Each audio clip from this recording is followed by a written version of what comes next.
Okay, so quick update. I just tried to. I guess it's the first time I'm appearing on camera. Hope I don't look too shit. I attempted to hook up the high voltage generator directly. I'll explain the glove in a second. Directly to the switching power supply without, like, by hand, so kind of sketchy, without a long button to stand away from.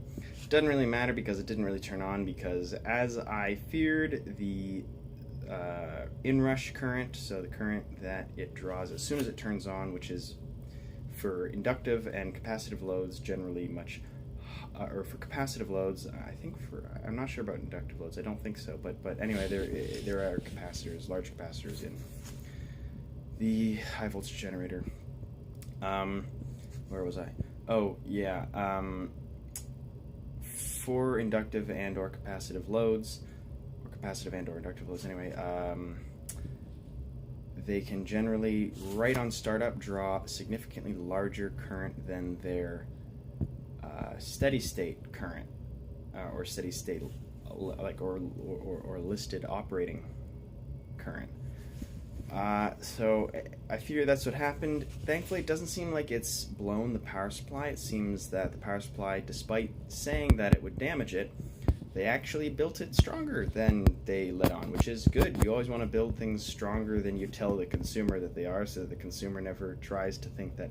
Because if you make something a certain, like strong enough to withstand X or some condition, the user's going to think that they can go right up to that condition. They're going to think that's the maximum operating condition, because you told them that.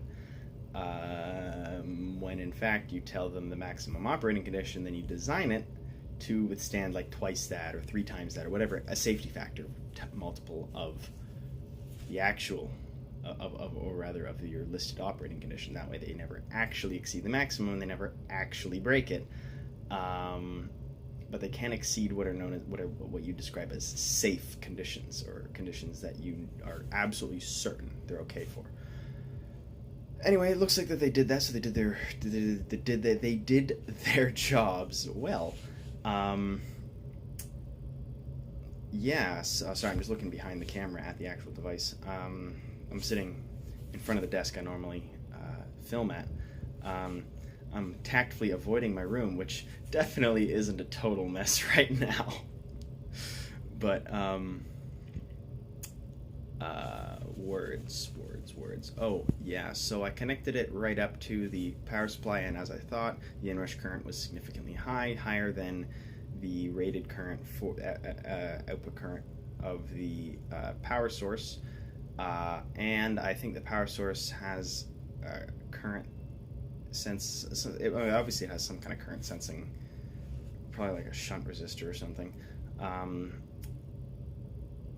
but it seems to have tripped something, maybe like an automatically resetting breaker, or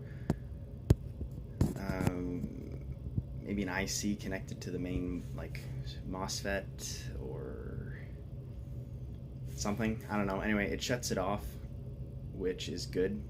Or the display seems to drop the voltage significantly. I think that probably has to do with how it measures the voltage. I mean, that definitely has to do with how it measures the voltage. Or rather, I think oh, you know what it probably does? It probably manually drops the voltage down when it senses that the load resistance is too low. Thus, it would have to draw too much current in order to maintain the voltage, and so it drops the voltage to then lower the current so that it's not above its output. Yeah, that's it.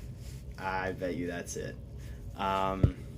Anyway, when I connect it up, the voltage on the display drops to like 2-3 volts, and no sparks happen, even when I bring like even when I bring the things like that close together, which is way closer than they should be for the output that this device, for what this device should be outputting, or close enough to break down the air and cause a spark gap, but it doesn't.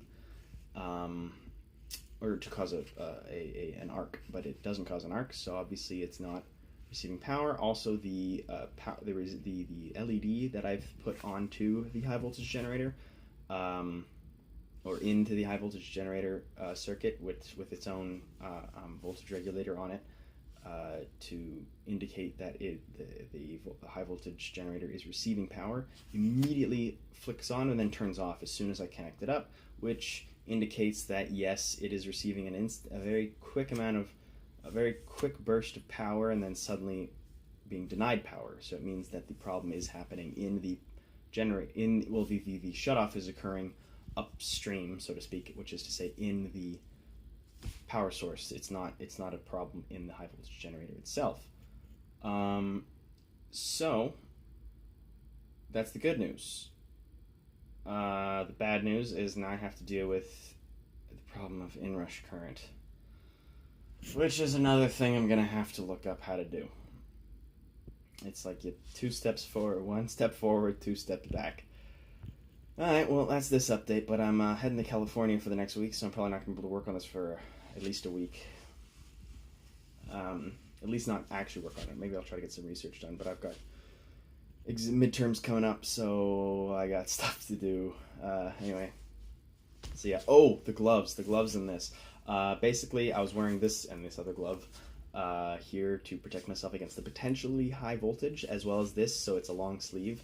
I am very, very terrified of the output of the high voltage generator because it probably is enough to kill me, so I really don't want to die. Yeah, nice double chin going there. That's always handsome. That's better-ish. I gotta shave. Okay, this is getting off topic now.